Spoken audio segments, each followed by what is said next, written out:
Naka-live na. Naka-live na ba yung dito din? Hindi ko alam na naka-live na eh. Kala ko inihintay ko pipindutin mo yung ano eh. Live button. Nagulat ako na nakikita ko na yung sarili ko sa ano. Testing mo muna yung mic mo, Tito Ding.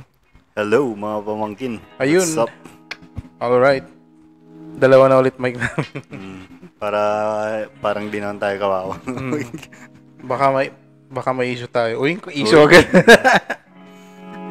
Para pag nagka-issue, no, ibig sabihin marami nang nanonood kapag nagka-issue. Na ano na tayong dalawa. Oo. Naapektuhan. Madali lang naman magka-issue eh. Magsabi ka lang ng mali. Anyways. Pag nagsabi ng tama, issue pa rin yun. Issue plus. Kasi tama eh. Pag mas tama, issue plus pro. Pro plus. Pro. Di ba? Pero pag issue lang, negative na kasi yung ano eh. So, hanggang dun lang yung ano. Anyways, ayun. Good evening mga pamangkin, alright. Hello sa mga nanonood natin na 20,000 viewers. Uy, 4,000 na. Kumusta ang Sunday nyo mga pamangkin? Ikaw, Tito Ding, kumusta Sunday mo? Masakit yung leg ko eh. Stiff neck siguro. Baka neck pain. Neck pain. No. Baka stiff neck pain. Medyo ibatin yun. Siguro banda rito, no? Oo. Banda sa leg. Ako, medyo ano eh, maaga akong nagising kanina. Akala ko... so early yun. Early. Hindi, actually, akala ko magigising ako mga around 9 o'clock na kasi... Ano ba ginawa mo? Ewan ko, parang siguro may ginawa ako something kagabi. Tapos nagising ako ng 3 a.m. Ngayon, na sinubukan kong itulog ulit. Pero na bahing-bahing na ako. Yung allergy ay yung ano. Tapos di ka na nakatulog? Di na ako tulog. Sabi ko, itrabaho ko na lang. Kaya nag-start ako trabaho mga alas 4 hanggang alas 8. Pag din tapos kagad. Oo, tapos natulog ako ng mga 9 o'clock hanggang 11 o'clock. So, nabawi ko naman. Nabawi mo? Di ba sumakit ulo mo, Tito Ding? Wala naman. Uy, hello sa mga viewers natin na. At ayun na nga, welcome sa panibagong episode ng Tito Cool. This is your Tito Clint. And this is Tito Ding. And we are Tito Cool. Alright, pa-share naman. Dalawa na kasi mic natin. Sabay-sabay tayo. Marian Rivera. Inaalala kong sayaw niya dun eh, pero hindi ko na alam yung steps. Kala ko ba hindi mo siya pinapanood? Hindi ko pinanood yung mga yung viral na sinasayaw nila ngayon yung ba't ayaw mo ba? Hindi, na ano lang ako. Parang ang dami kasing lumalabas sa ganun sa TikTok. Kaya pag ganun na auto-scroll na ako. So, bastos. Huwag niyong gayahin mga pamangkin. Support natin yung mga local influencers natin. Kahit papaano nag-e-effort sila sa pag-create ng content. Parang sinasabi mo tayo na indirect. Hindi, totally share nyo na rin. Palike and share na rin kami mga pamangkin, di ba? Kahit papaano naman dapat yung may padulas yung boses. Pwede naman. Kung gusto nyong i-share, bakit hindi, di ba? Hindi, pwede nga stars rin. Joke lang. Hello, good evening mga pamangkin. Kung napapansin nyo, ang topic natin for tonight ay, paano basahin to, Tito Ding? Pasukan or pasukan? Pasukan. Pasukan. Alright. Ano bang nasa isip mo pag sinabing pasukan? Ano bang first thing lang, halimbawa, nagkasalubong tayo sa palengke, tas bigla kitang tinawag, pasukan, gano'n. Ano? Pasukan? Anong first thing na maisip mo? Ewan ko, parang nilalait mo at may butas yung mukha ko eh. Pag ikaw? Siyempre, unang isipin ko, baliw ka. Kasi bakit ka naman magsasabi sa akin ng pasukan out of blue sa palengke? Hindi. Pwede rin naman kasing sinabi mong pasukan kasi may tama. Medyo pangit yung takbo ng Hindi, wag mo isipin yan. Okay lang yan. Anyways, yung pasukan na to mga pamangkin is pasukan na kasi na back to school na, parang English niya. Kasi hindi naman yun yung English niya eh. Entrance yung English niya. Joke na. Corny. Sorry mga pamangkin. Sinuport kita. Nalit lang yung tawa ko. Hindi naman back to school lang English ng pasukan talaga. Hindi, ano lang, in other term lang yan na ano. Kumbaga, Uy, nagiging ano lang tayo dito. Parang may pagka, ano lang. Bulataw. Oo, hindi naman. Anyways, mga pamangkin, ito na nga. Sagutin mo na, Tito Ding, yung tanong ko sa'yo. Anong unang, pera pilosopo anong unang pumapasok sa isip mo? Kahit short lang muna na ano, para makapag-dive tayo later sa deeper meanings. Pasukan, tas deeper. Hindi, sa akin, pag sinabing pasukan ng dati, Ngayon na? Hindi. Oo, hanggang ngayon, yun yung iniisip ko na, nire-relate ko lang. Kumbaga, pagpasukan kasi may allowance eh. yun yung parang unang umaano sa utak mo. Allowance. Ayos yan. Ako naman, ang unang pumapasok sa akin kapag sinabi pasukan, yung parang inaisip ko na naman yung mga assignments na sunod-sunod na naman dati sa atin, no? Kasi hindi ako gumagawa. Hindi rin naman ako gumagawa. Ang ginagawa ko, pumapasok ako ng maaga para pag may nagpapakopya. Pero wag niyong gagawin yun, mga pamangkin na mga batang nakikinig sa atin. Sa amin lang yun. Sa amin lang applicable yun. Style pa nga namin para hindi halatang nangopya ka, lulukutin mo yung yung papel, kasi sigurado kung pag nangopya ka, walang lukot yung papel mo kasi kinopya mo lang, hindi ka nag-effort na Kaya ang gagawin mo doon, medyo yung lulukutin mo. Para kunwari, sa'yo nangopya yung mga kaklase mo. Parang hindi ko naman naisip na ganun na Kasi, hindi, halimbawa, ikaw naging teacher ka, ba't kaya pare-pareha si score ng mga to? Tapos, kalilinis ng papel. Gano'n. Siguro ito yung pinagkopyahan. Gano'n. Diba? Parang gano'n. Kasi naipasa-pasa na. Oo. Pwede yun. Pero wag talagang gagawin yun. Paano, bago tayo mapunta sa deeper, deeper. Bati muna tayo sa mga pamangkin nating nanonood ngayon. Kay Sir JP Fernan Miguel Ramirez. Alright. Napakasakto ng topic natin kasi si teacher, teacher yan. Mabait na teacher. Matalino at maganda. Puso niya ginto. Ngipin niya tansot, tsaka Ano pa yun? May isa pa dun eh. Hindi ko lang sabihin, baka magalit si Sir. Pati kay Christian Paul Batalier. Si Christian Paul Batalier. Batalier lang kasi tawag ko dyan eh. Sa pamangkin natin nung sa UPCS. Batalier. Ang tawag mo. Kasi siya lang naman ang Batalier doon eh. So pag tinawag mong Batalier, yun. Share mo lang. Share ko lang. Saka hello kay Tita Sheng na nanonood sa baba.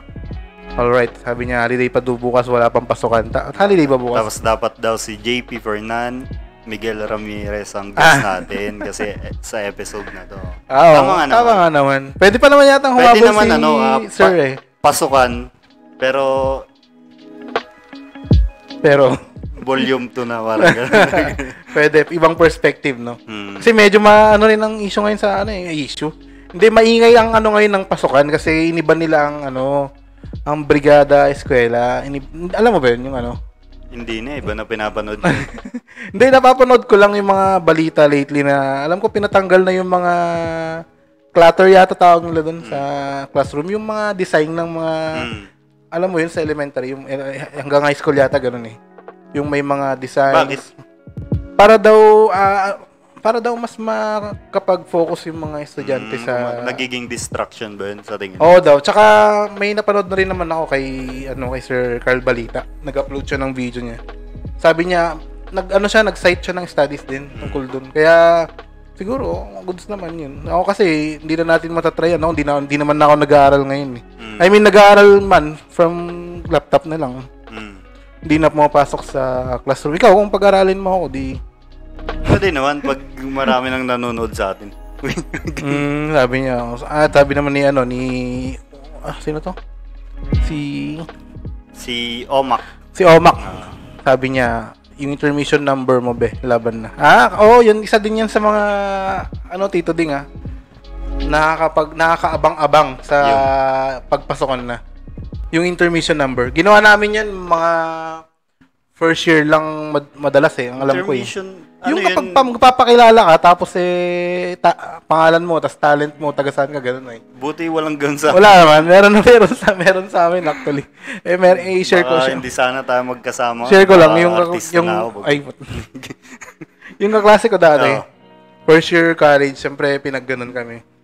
Ang ginawa, hindi naman daw siya sumasayaw, di rin Kumakanta. di rin daw siya kumakanta, pero magaling siya sa computer. Kaya Anong talent niya? Kaya, yun nga, ang computer. Ang ginawa niya, pumunta siya sa harap, tapos nagkunwari siya, nagko-computer lang. Parang nagdodota siya dun sa harap. Lalong sumasakit. Gumaganon lang siya dun sa harap. Totoong kwento yun dito. Hello sa mga... Nandun ka. Oo, kasi first year college kami noon. Hello sa mga pamangkin natin dyan sa ACLC Taytay. Diyan ako nag-aral ng 2-year course ko sa Taytay. Hello sa mga pamangkin natin sa Binangonan Rizal, Taytay Rizal. Eto, parang may ano dito. Pero bati muna tayo sa yung mga bagong pasok. Hello Tapos kay, basahin natin hello kay Sir JP. Hello kay Mother Dear, nanonood sa kabilang bahay lang din. Thank you sa support, alright? Tsaka syempre kay Omak. Tsaka si Dwight pala, si pamangkin na Dwight pala Tsaka si Boss Jarlan nanonood. Hello mga Boss Jarlan sa kanyang magandang asawa na si pamangkin na Susain. Sa mga kids, hello. Good evening. Sana kumain na kayo. Pwede rin naman magdala kayo. Kahit lomi lang, no? Pizza naman. Ay. Tapos, lomi nga, sakto lamig-lamig. So, basahin nga natin sige. kay Sir JP. Sabi ni Sir JP, sa high school and college, okay yan. Pero mga learners ng elementary and kinder, as much as possible, mas nakikita sila ng image na I think mas makadagdag pa sa knowledge nila. Kasi syempre, mas maganda if may nakikita sila bukod sa sinasabi ng teacher. Hirap mag-imagine Opinion lang niya, sabi niya. Sa bagay, may kanya-kanya naman tayong opinion. Pero sa tingin ko, pwede din talaga na, sa yung ganong level na, Sa high school tsaka college lang. Hindi, elementary tas kinder na. Pero sa high school tsaka college, kahit wag na siguro, para talagang focus sa nagsasalita sa teacher yung nila. Ako naman, kung magbe-basean ko naman sa experience ko, Tito Ding. Ako kasi yung tipo ng estudyante nung elementary na pag maraming design sa paligid, nagde-daydream. Kumbaga parang personal experience ko, para ako yung nagde-daydream sa mga, parang ini-imagine ko ano ko yung ganito, ganito. Kasi madami nang tumatakbo sa isip ko pag gano'n. Kasi, eto na lang, Tito Clint, halimbawa sa mga kinder, di ba?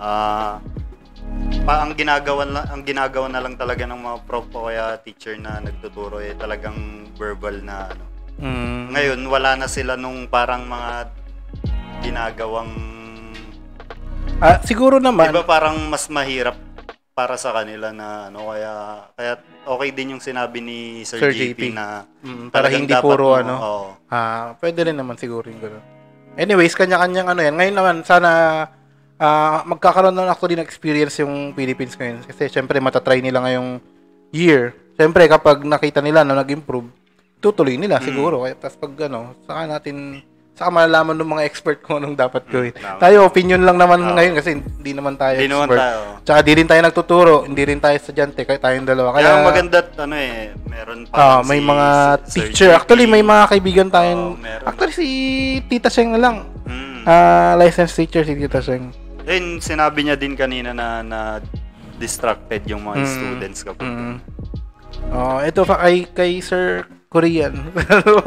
Kahit pamangkin na Korean, hello Uy, nag-alok si Dwight ng lugaw, pwede. At saka yung mga suki ulit natin, shoutout ko lang suki natin sa Dance Car Wash. Alright, saka sa kay Manukan, kay Idol. Tsaka kay kay JR De La Cruz. Okay. From Rizal yan, so game na. First question ko, Tito Ding. Excited ka ba dati tuwing pasukan? At bakit? Yun na, kumbaga, sa ba yan? Sa personal, pinakaunang, hindi, basta pasukan. Kahit anything sa year na dumaan sa school days mo, yung kumbaga yung ano yung pumasok sa isip mo, kumbaga excited ka ba tuwing magpapasukan? Ganun. Oo, kasi yun na nga. Dahil may perang tas syempre, hindi na mawawala dun yung sa nakikita mo yung mga friends mo, mga kaibigan mo, tapos ayun, syempre, pag may recess, gano'n, break time na di ba? Kumbaga, nandyan yung naglalaro kayo, biruan, gano'n. Parang basta nakaka-excite na. Ako naman, Tito Ding. Kasi kaya ako na-excite tuwing pasukan dati kasi yung bakasyon natin parang 2 months yata dati or 3 months ganun. Yung iba kasi nagpupunta sa ibang lugar nung bakasyon, yung iba talagang bahay lang. Ako sa bahay lang. Sa bahay. Ikaw? Ako kasi ako noon medyo gala ako noon eh. So medyo nakikita ko din yung ibang mga kaibigan ko sa computer shop. Computer shop na lang din. Tapos ayun, pero yung as a whole na magkakaklase kayo, excited ka rin na magsama-sama ulit kayo. Tapos sa amin kasi nung high school kami, sa amin siguro mabababang grades ganun. Inaasahan namin na mapupunta kami sa ibang section. So, isa rin yung sa nakakadagdag ka ba kung nasa same section ka pa din ba ng mga barkada mo o wala na. Isa yun sa mga nakapag-excite sa amin. Kaya hindi ko din ginalingan para makasama yung mga kaibigan ko. Yun lang. Pero galingan nyo mga pamangkin yung mga nag-aaral natin dyan Kasi, wag nyo isipin yung kaibigan nyo na kasi sa totoo lang, Tito Clint, may nalalaman akong mga bata na lang din ngayon na magka-college. Tapos dahil wala silang kasama sa gusto nilang course, napipilitan din sila.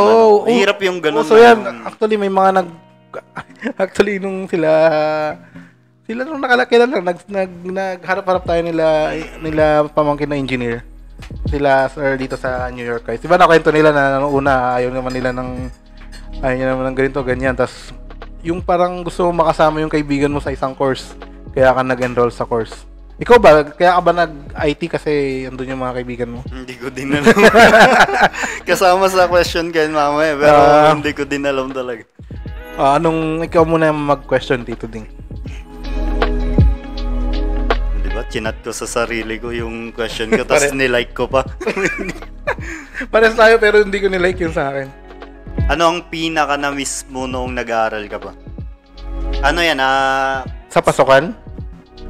Nung nag-aaral ka ba? Kumbaga, yung bagay na pinaka na miss mo? Either nung elementary ka, basta yung pinaka. More like, more like friends siguro. Kumbaga, isa yun bukod sa syempre sa family na nagda-drive sa'yo pumasok araw-araw. Ganado rin pumasok tuwing pasukan or every may pasok dahil sa mga kaibigan din. Minsan nga pag alam mong absent yung kaibigan mo, parang nawawalan ka ng lalo kapag parang yun yung pinaka best friend mo kasi na lalo kapag grupo silang nagkasundong mag-absent. Sige, absent na lang din ako. May ganun kayong scenario nun? Di pa naman sa sobrang siguro palate lang. Nasubukan na namin yun yung magpalate dahil ayaw namin yung teacher. Parang gano'n. Pero huwag yung gagawin. Ikaw, anong pinaka? Yun, yung tanong mo. Pinaka na-miss. Pinaka na-miss mo nung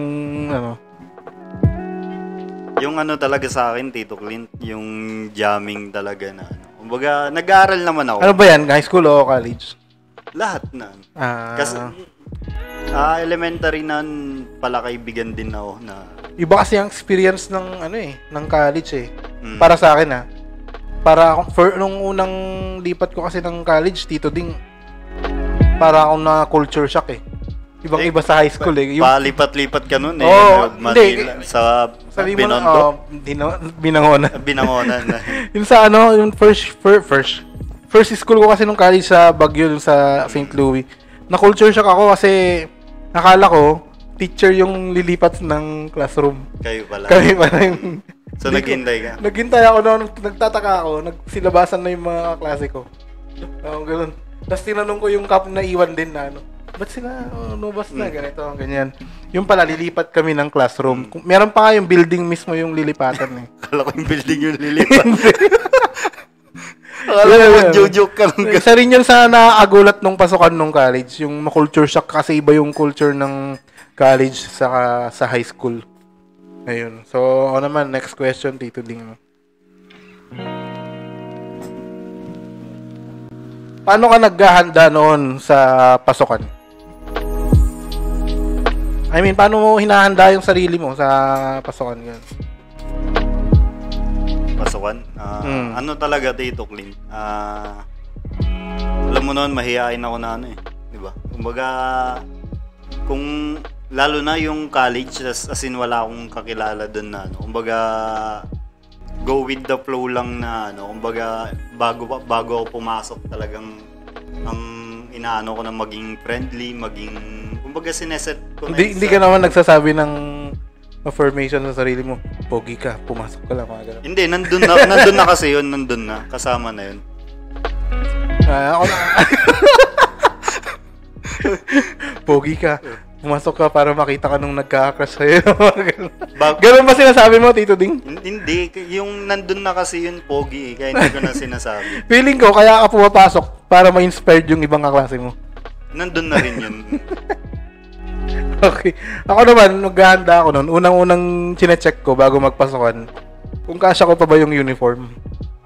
Kasi first day ng school sa amin nun sa Lasalit dito sa high school sa Ramon. Unang araw yun. First day na unang araw. Nag-uniform talaga kami. Pag hindi ka nag-uniform ng first day sa unang araw, para ka nag-stand out sa crowd eh. Kasi ikaw lang yung Hindi ka na ni-announce during Hindi naman, pero tatanungin ka, ba't naka-ordinary ka? Pero kasi sa high school sa Lasalit dati, ewan ko ngayon, pero first day kasi namin dati, nag-uniform kami. So, una kong chinecheck kung kasya ko ba yung uniform. Tapos kung di ba ano ka naman dati? Fit naman ay yung hindi naman ako mataba noon. Parang ganyan lang din sa katawan mo. Pero high school kasi nung payat yung mga kaklase mo, ikaw yung hindi payat noon. Parang ganoon. Sa akin sa part ko. Tapos syempre doon na rin nag-grow ng ng height eh, from nagdadagdagan yung height kumbaga. Sa akin ganun. Kasi elementary, sobrang late ko din. Tapos nung nag-high school kami, yun, medyo mangkad na. Lalong-lalo yung ibang mga klase ko na tuwing nagbabakasyon, nag-iiba yung height kina next na pasukan na. May mga ganun eh. Tsaka yung din pala, add ko lang Tito Clint na nag-iipon ako bago magpasukan na yung pagkasama yun sa paghanda ko para pag may gusto akong i-friendly, nilibre ko. Ayos yung style mo dun. Tsaka isa pa, yung mga notebook, yun ang isa sa favorite na ginagawa ko. Actually, meron akong pinupuntahan noon sa Santiago na pinagbibilan ko ng notebook. Pero nasunog na kasi ngayon yung Mart 1 sa doon din ako palengke. Doon, yung mga favorite sa mga babae, alam ko yung mga crush nilang artista yung mga binibili nila minsan di ba? Yung mga sino bang mga artista noon, mga Starstruck, mga dati, di ba? Sa akin noon, mga cartoons sa anime yung binibili ko noon. Tapos pagdating ng third year, napasukan naman, binder na yung nauson. Ang sa akin kasi Tito Clint, kada pasukan talaga may siyempre kailangan bagong kasi mapupuno din talaga yung notebook mo ng yun lang ang problema sa akin, hindi napupuno. Hindi na pupuno, tapos next pa naman nakakalahati. Sigurado ako sa likod ng notebook mo may drawing doon. Ako meron. Yeah. Tapos yung tipong kahit wala kang card art sa sarili mo pero ginagawa mo pa rin, parang gano'n. At saka may flames ba sa likod ng notebook mo? Wala. Ay, ikaw kasi yung sinusulat sa flames. Pwede. Hindi ikaw yung nagsusulat sa flames. Kaya pala. Next question mo, Tito Ding.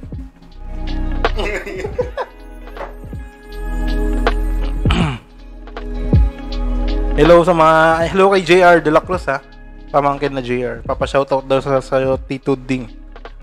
Hindi mo ba narinig? Binati ko Binati mo ba? Hindi ko na... ang alam ko sa Lasalet din siya nag-aral noon. Sa Santiago? Ramon? Wala baka, anong year kaya siya nag-graduate? Yun ang hindi ko alam. Eto bro, medyo, eto Tito Clint pala. Sa college.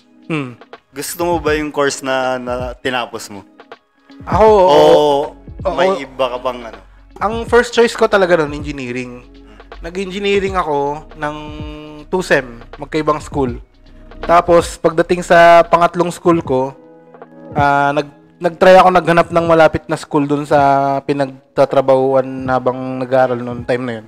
Walang malapit na engineering. Kaya, ang pinasukan ko ay ACLC, tapos may IT ka ako. Since ang gusto ko noon computer engineering or ECE, parang gano'n. Sige, since connected naman ka ako. Nag-IT na ako. Tapos, kakala ko noon, magiging stepping stone ko lang sa engineering. Tapos, yun pala, nag-excel naman ako sa school noon. Tapos, kaya nagustuhan ko yun. Ikaw, nagustuhan mo ba? Ay, natanong ko na yata kanina yun eh. Oo, pero hindi ko nga, hanggang ngayon, hindi ko alam kung... At least natapos mo, di ba? Oo, at least may tinapos naman na. Kaya sa mga pamangkin natin dyan, lalo na yung magka-college pala. Oo, lalong-lalo na kapag Oo, talagang pag-isipan nyo kasi mahirap yung yung magka-college lang kayo na... For the sake of graduating, gano'n? Hindi, I mean, isa na rin yun. Tapos yung dahil wala kayong kasabay sa course na gusto nyo. At saka, ito Tito Ding hindi lahat ng financial, financial status kasi pare-parehas. Kung yung iba, pwedeng magpapalit-palit ng course kasi hindi nila feel yung course nila. Meron talaga ibang pamangkin natin na hindi nila option magpapalit-palit ng course. Dahil hindi naman ganoon kadali ang buhay sa life. Kaya nga maganda din talaga Tito Clint na dapat pinag-iisipan na natin yung tapos halimbawa high school pa lang na kung talagang open-minded ka na sabihin mo sa magulang mo para mapaghandaan. Pero meron din yung yung ipinipilit ng siyempre gusto ng parents yung best sa kanila sa mga anak nila. Ngayon, dahil sa gusto nila yung best sa kanila, since magandang pagiging doktor halimbawa or lawyer or ipinipilit nila sa minsan sa mga anak nila. Tapos yung anak nila meron kasi yung ibang mga anak ng mga pamangkin natin na hindi nila ma-feel yung course. Meron yung mga ganun talagang may mga naging kaklase na rin ako na ganun. Lalong sa engineering ako. Ayaw naman daw niya ng engineering ganun. Pero nag-engineering siya kasi engineering yung tatay niya, gusto ng tatay niya ganun. Natapos niya? Tinapos naman niya kasi talagang sunurin naman. Ano niya ngayon? Nag-engineering pa rin naman siya pero ayaw daw talaga niya. Gusto talaga niya yung graphic artist. Pharmacist pa, meron daw kilala, pharmacist siya. Pero after niyang graduate ng pharmacist, pinag-seminar kami noon actually dati. After na graduate ng pharmacist, ang career na napuntahan niya sa technology naman. Nakapasok siya sa Microsoft something sales something. Diba? So, yun. Anong next question mo, Tito Ding? Ano ba yung tinanong ko sa'yo na Kung nagustuhan ko ba yung course nung pasukan nung college? Ako naman, Ba't ang dami mong tanong? Hindi, option lang. Option lang to. Anong dala-dala mo tuwing first day ng school? Kahit sa level. Kahit anong level. Hindi, kung ano lang level na pinaka-naalala mo. Ganito na lang. Sa elementary, lahat ng gamit kahit hindi kailangan. Oo. Tapos high school, yung kung ano na lang talaga yung subject na mo. Tapos sa college, isang na lang. Kumbaga tama. Pero sa high school kasi doon, Tito Ding, pwede kang mag-iwan ng libro sa school. Uy, alanganin sa amin yun. Ay, gano'n. Sa amin kasi, alam mo yung sa eskwelahan dati, yung shelf ba tawag doon? May shelf siya na may kanya-kanyang shelf per student. Buti kayo may ganun kasi kaya pwede mong iwan yung libro mo. Tapos nilalagyan naman ng pangalan. Ano yun, may lock din? Hindi, wala. Sa amin nun sa high school sa Lasalle, walang lock yung namin, yung shelf namin. Tapos kanya-kanyang, di ba, parang kanya-kanyang box. Naka-open lang yun. Naka-ganon lang. Doon namin iniwan yung mga libro namin. Ganun. Pwede ding notebook, gano'n. Oo. Pag wala kang assignment. Wala ka nang dinadala na. Tapos ang dala mo ang backpack, isang ganun lang Yung isang side lang. Hindi mo sinusuot ng ng dalawang side. Iba sa leg. Tapos tumatakbo. Ikaw, Tito Ding. Ako naman, ang sasagot pa na ako karaniwan sa dala ko, wala pa kasi kaming libro ng first day So, notebook lang. Tsaka, pero kompleto yun ng notebook na papel. Pero ang papel ko, hindi kompleto. one whole lang ang papel ko. Ngayon, Hinahati-hati mo na. nahati-hati kasi yun kapag kailangan mo na. Pero meron talaga akong mga kaklase nun na kompleto, 1/4, 1/2, lengthwise, crosswise, tapos may hole pa yun. Ito pala, Tito Clint, about sa papel. Isang way ko yan para magkaroon ng kaibigan dati. Grabe ka naman, Tito Ding. Ba't parang nangangailangan ka ng kaibigan nung time Hindi na yun? naman, lalo na yung, alam mong, naiba ka ng section, naiba ka kumbaga, alam ko na yung gagawin ko na. Lalo na pag may mga quiz, ganun, parang talagang, ay, dito meron, ganun. Totoo yan kasi lalapitan ka talaga nila. Tapos sa susunod, wala ka nang naibigay masama na loob. Hindi ka nakilala. Hindi naman. Nag-puke ba ako? Hindi naman. Hindi naman. May question ka pa, Tito Ding. Ilang question pa yan? Marami pa yata to eh. Eto, Tito Clint. Alam ko marami ka nito eh. Ano yung, o kaya kahit isa lang, kalokohan na ginawa mo nung nag-aaral yun? Marireveal ah. Okay lang kung di mo kayang sagutin, no? Pwede ka wagpas, no? Paano ba to? Hindi ko ma-explain eh. Kasi hindi pwedeng sabihin. O di yung susunod doon, baka pwede. Teka lang. Ako muna sasagot. Sige, ikaw muna sumagot. Eto naglakas loob ako sumama sa mga kaibigan kong marunong lumangoy. Kami sa Buena Vista, yung ilog. Yung ilog doon. Ngayon, nakakwari pa. Ewan ko kung nakakwari o talagang may mga part lang na malalim. Malalim na kwari na ano. Ngayon, nakikita ko yung mga kaklase ko, mga kaibigan ko, tumatakbo pa gitna. Ngayon ako, naglakad ako sa iba, bigla akong lumubog. Hindi ako marunong lumangoy. Siyempre, takot na ako. Talagang pinilit kong Tapos, nung nakahawak ako, tapos umahon ako, tapos tinanong nung kaibigan ko, nalunod ka, no? Hindi ako. Tama yung kalokohan mo. Pumapasok yung peer pressure na sinasabi nila eh. Dahil sa pressure ng mga kasama mo, kahit di mo kaya, nasabihin mo. Di ba? Nasasabihin mo na kaya mo. Parang yun eh. Minsan kokos ng negative effect yun eh. Paano kapag nalunod ka pala doon, di ba? Kaya yun yung kalokohan na kasi talagang nag-cutting pa kami para doon lang na Sa amin siguro, more on, paano ba to? Hindi ko talaga pwedeng sabihin, Tito Ding. Kung may nanonood na kabatch ko nung high school, na hindi naman kami yung main na gumagawa, pero hindi ko pwedeng sabihin. Ay, alam ko na. Nasabi ko na ba sa'yo yun? Oo. Hindi ko pwedeng sabihin yun kasi alam ko na. Baka Anyways. O sige. Ito, pasintabi sa mga nanonood na babae, sa mga pamangkin natin na babae. Pero nung elementary kasi, every pasukan, kaming mga lalaki na magkakaklase. Sakit talaga. Hulaan mo kung anong tanong kapag pasukan elementary. Sa mga lalaki. Pasintabi sa mga babae na nakikinig na pamangkin. Tuli na ba sila? Oo, isa yun, Tito Ding. Sa mga tanong ng mga barkada ko noon every pasukan ng elementary. Kasi kantsaw sa sa pagdiga to. Supot. Kasi ang dati elementary, sabay-sabay pa kayo. Ganun talaga. Pero college, tas iba na, hindi na pwede yun. Baka sabihan ka na. I-report ka na nun sa dingding nyo. May last question ka, Tito Ding. Ikaw muna. Ako muna, sige.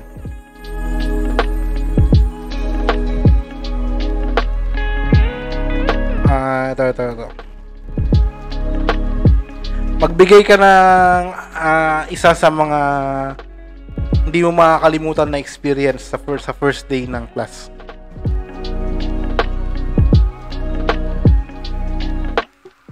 Hirap, parang wala akong maalala. Saglit.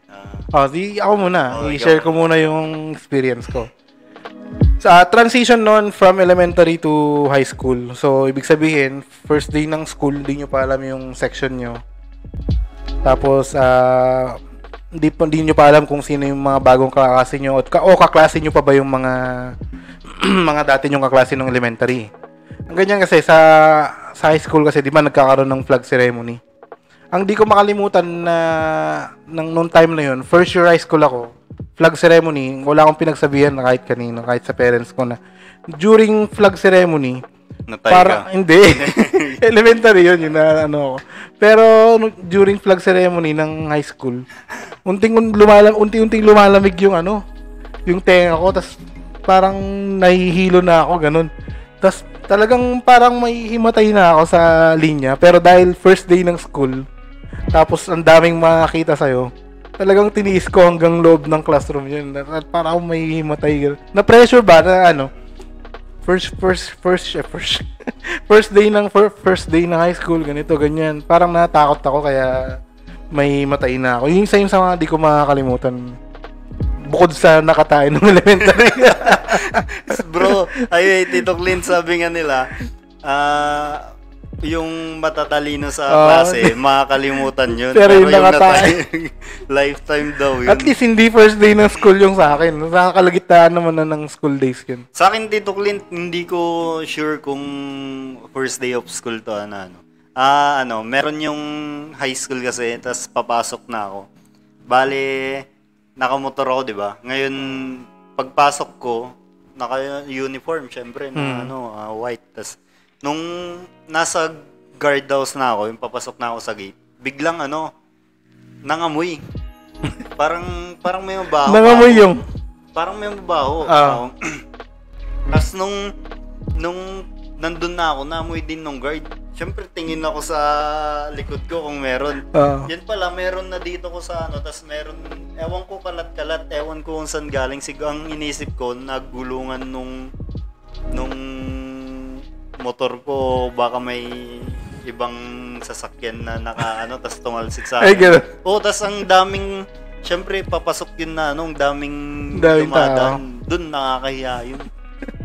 Share ko lang. Share mo lang. So, yun nga, mga pamangkin, yun yung mga experiences and mga naganap sa amin noon during pasukan. Ngayon, kapag meron kayong mga na-experience sa pasukan, pwede kayong mag-send sa amin or mag-comment sa comment section. Eto, Tito Clint, isa, last. Isang pangyayari na nakatatak pa rin sa isip mo hanggang ngayon. During school days. Bukod sa shinare ko kanina. Oo. May kasalanan ako sa sa klase ko nung high school. First day to second day, parang ganun. Second year high school, alam kong dapat nasa ganitong section ako kasi pasok yung yung grade ko. Tapos syempre tinatanong mo yung mga klase mo, ilan grade mo, ganyan. Tapos nalaman ko yung grade ng kaibigan ko. Mas mababa, hindi nakapasok sa Ngayon pinatawag ako sa registrar. Gusto daw akong ipunta sa ganitong section. Ba't po ako ililipat sa ganitong section? Si ganito nga po, ganito yung grade, sabi. Sabi yung ganyan. Tuloy. Siya yung nalipat ng section. Hanggang nagkwentuhan na lang kami magbabarkada ngayon na pag naalala ko na lang. Pero kaibigan mo. Kaibigan ko talaga. Buti na lang naging okay naman lahat. Hindi naman nag-create ng malaking impact sa... Siguro dahil dahil bata pa noon. Pero nakakonsensya ako. Tapos kasi meron pang isang akong kilala. Bakit hindi yun ang binanggit ko? Siguro dahil kaibigan ko yung isa, mas nauna siyang pumasok sa kaibigan ko. Pero yung kilala kong isa, hindi rin dapat pasok. Hindi siya yung nasabi ko na So yun lang, nakakonsensya na ako, pero okay naman. Okay naman. Oo. Ikaw, anong Ako kasi, Tito Clint, yung saktong lang talaga is, yung okay na ako dati sa saktong grade lang na mga grades ko. Ngayon pagdating ng third year, nagkatap ako. Uy! First time. Ibay! Isipin mo yun, from elementary to, yun pa lang yung... Di na naman ako nagtatap nun dito din. Nagulat din ako na, syempre, nagtaka din yung mga kaklase ko na alam nilang sakto-sakto ka lang na, tas biglang ganun. Yun yung hindi ko makakalimutan. Ito na, Tito Ding, last na bago natin i-end yung usapan natin. Anong lesson na pwede nating i-share tungkol sa pasukan sa mga napag-usapan natin? Ako na lang muna. Sa akin naman, Wag kayong padadala sa napag-usapan nga kanina na peer pressure. Mag-focus lang kayo kung anong gusto ninyo, kung masaya kayo dyan o ano. Wag kayong wag niyo masyadong damdamin. Hindi ko pwedeng sabihin pala na wag masyadong damdamin eh. Kumbaga wag kayong papatalo sa mga napagdadaanan nyo. Kumbaga matatapos din yan. Kumbaga may raraos nyo din yan. Kumbaga alalahanin mo na kailangan mong magtapos ng high school para may tuloy mo yung mga gusto mong ituloy after high school. Kung gusto mong mag-college or gusto mong mag-work agad. So isang stepping stone yan. So galingan mo, wag kang padala sa pressure. Yun lang. Sa mga nakikinig na pamangkin natin, pero yung mga pamangkin natin na iba, ano naman eh. Pero applicable yun sa lahat kahit sa trabaho man o sa school. Alam naman natin na kahit matatanda na tayo, may pumapasok pa rin sa school, tama. Ikaw naman, Tito Ding, anong mo? Sa akin, yung maging kayo, vocal sa mga feelings nyo na kasi pansin ko yung mga kabataan ngayon masyadong emotional na kumbaga mapagsabihan lang konti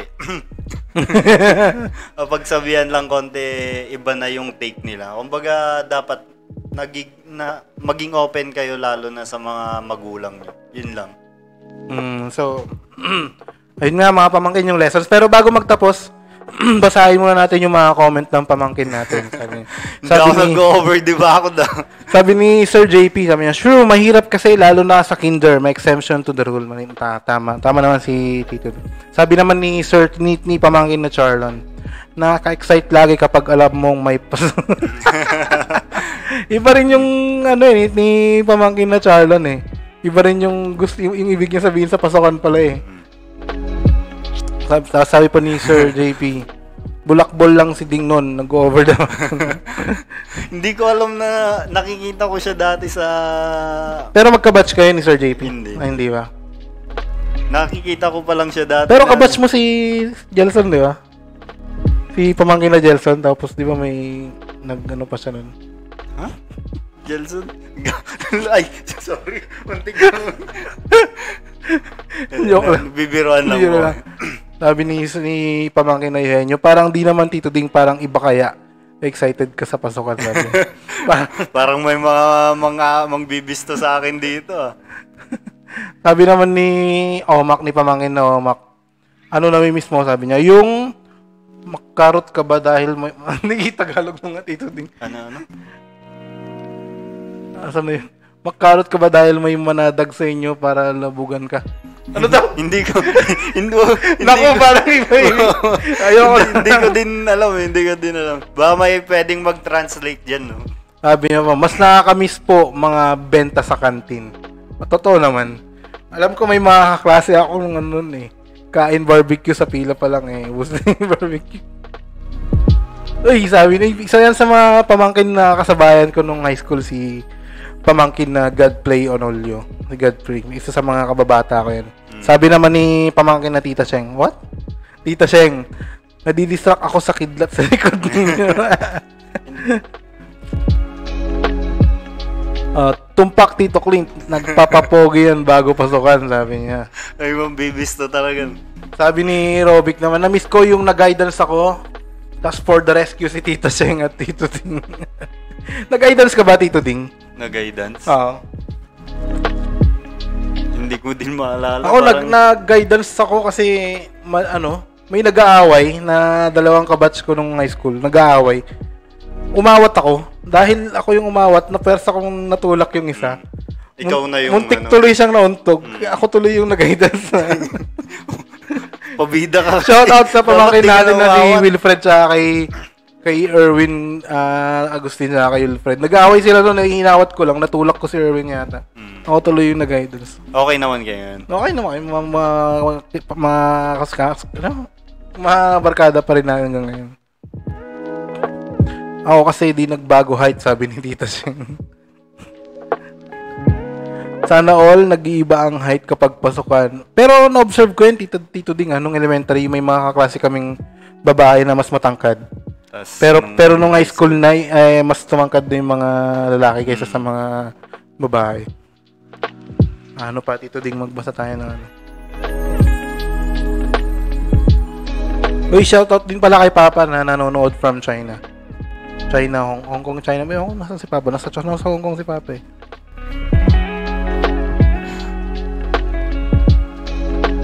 Subukan ko po mag-over the backwood noon pero di ako makakyat kaya never na ako nag-attempt. Yung sa ano naman, Tito din kasi sa Lasalit. Ang over the backwood kasi na pwedeng mangyari doon, bukid kasi yung pupuntahan mo. So kapag tumalon ka sa high school namin noon sa bakod or lumagpas ka sa ano, madumi ka na pagdating doon sa lalabasan mo. Kasi bukid ako, talaga. Na-try ko nang mag-over the backwood ilang beses na rin. Kaso nga lang, hindi mawala sa isip ko yung baka may magsumbong kay father ko. Yun yung talagang bago ko gawin, tas pag nagawa ko na, yun na yung nasa isip ko. Ngayon, pag hindi ako pinagalitan, pag uwi ko sa bayo, di safe, parang ganun. Pag may palong hawak, may nagsumbong, ganun. Oo. Sabi ni pamangkin na sa Saint, papasok ka pa lang, pauwi na ako. Totoo yan, may mga ganun mga ano. Sabi naman ni... Sa work naman yung sa kanya siguro ngayon. Ha? Pasukan sa work. Hindi, yung high school siguro. Alam mo yung style ng mga high school na magkakating, di siya mag-uniform pero hindi papasok. Ganun. Nasubukan ko na yun pero sa college. Hindi kasi ako dun. Meron sa college nun. Anyways, yun nga sabi ni Tita Shai. Memorable ko nung high school ako, naiiyak akong makita si crush ko. Lagi ako nakayo pag nakikita ko siya at yun, siya din pala nakatuloy. So crush pala ni Tita Shai si Tito Wilmer ko, yung nagdi-deliver ng yung asawa niya pala. Nice. Si Tito pala crush mo nung high school, Tita. Si Ed sabi. So anyways, mga pamangkin, yun muna ang pag-usapan natin tungkol sa pasukan. Kung nabitin kayo, pwede nating iset for ina-upload namin mga pamangkin ng Wednesday. So kung nabitin kayo, pwede nyo balikan yung video at kung nabitin kayo sa usapan, pwede nating dagdagan ng another pasukan version 2. Pero abang ulit kayo sa mga next topic natin mga pamangkin for next Sunday. Tsaka Tito Clint, pwede silang mag-suggest ng topic. Tsaka kung may mga gusto tsaka kung may gusto silang parang ay share na problema, okay lang din kasi okay lang din, pagtawanan natin yung problema ninyo. Naka-hide naman yung identity mo sa Pangit naman nun pagtatawanan mo yung problema ng ano. Parang okay. Hindi, bigyan natin ng another angle lang, parang ganun. Kasi problema. Sabi nga nila, kumbaga anuhin mo na, gawan mo na ng juice. Oo. Anyways, when life throws you a lemon, make a lemonade, sabi nga nila, diba? Uy, English. Muntik na ako nagmura. Anyway, salamat sa mga nanood pamangkin. It's your Tito Clint. Ay, ako na. Ulit. Sige. Anyway, salamat sa mga nanood. Ulit. Anyway, salamat sa mga nanood mga pamangkin. It's your Tito Clint. And it's your Tito Ding. And kami ang Tito Cool. Alright. Peace out. Tulog na mga pamangkin. May pasok po bukas.